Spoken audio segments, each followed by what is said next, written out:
ఇక ఇది చూద్దాం, ప్రధానమంత్రి ఏం చేస్తున్నాడో, అమిత్ షా ఏం చేస్తున్నాడో చూద్దాం. ఇది శంషాబాద్ ఎయిర్పోర్టుకు బాంబు బెదిరింపు.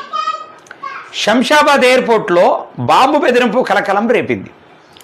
ఎయిర్పోర్టు టెర్మినల్లో బాంబు ఉందంటూ వచ్చినటువంటి మెయిల్తో సెక్యూరిటీ అధికారులు వెంటనే అప్రమత్తమయ్యారు.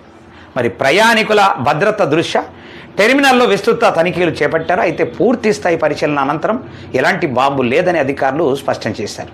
ఈ ఘటనలో కొంతసేపు ఉద్రిక్త పరిస్థితి మాత్రం నెలకొన్నట్టు తెలుస్తూ ఉంది. మరి శంషాబాద్ ఎయిర్పోర్టు బాంబు బెదిరింపు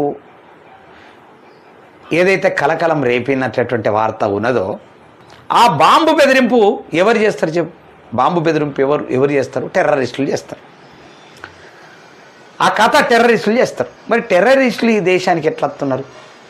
ఇంత మంచి ప్రధానమంత్రి ఉన్నాడు కదా మనకు, ఇంత మంచి హోమ్ మినిస్టరు అమిత్ షా గారు ఉన్నారు కదా, ఈ టెర్రరిస్టులు ఎట్లా వస్తున్నారు అసలు?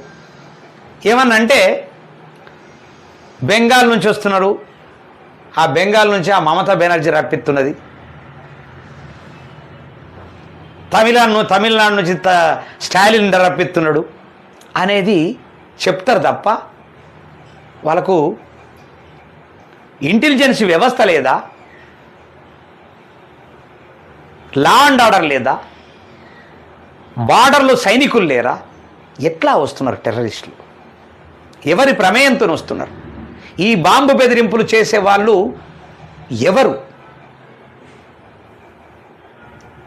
రోహింగ్యాలు హైదరాబాదులో 20,000 మంది ఎట్లా జమ అయినరు? వాళ్ళు చేస్తున్న పని ఏంది?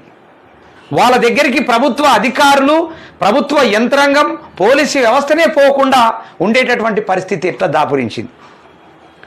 రేపు హైదరాబాద్ అంతా కూడా రోహింగ్యాలతో అందరి రోహింగ్యాలను చేస్తారా? ఏం చేస్తారు? అది చెప్పాలా, ప్రభుత్వం చెప్పాలా. ఈ శంషాబాద్ ఎయిర్పోర్టుకు బాంబు బెదిరింపు ఇవన్నీ వార్తలు కాదు, కథనాలు కాదు, దాంతో కథలు కాదు. ప్రభుత్వాలు చెప్పాలా, అటు కేంద్ర ప్రభుత్వం చెప్పాలా, రాష్ట్ర ప్రభుత్వాలు చెప్పాలా. అవి చెప్పాయి. పనికి మాలినోళ్ళు కదా, దేని మీద దృష్టి? ఎక్కడ భూమి ఉన్నది, ఎట్లా దొబ్బేయాలా, ఎక్కడి నుంచి డబ్బులు వస్తాయి, ఎట్లా దొబ్బేయాలా, ఎట్లా దోయాలా, ఎట్లా దాయాలా, ఇదే కథ. వీటి మీద ఏం సోయి ఉంటుంది? సోయి లేదు, పాడలేదు.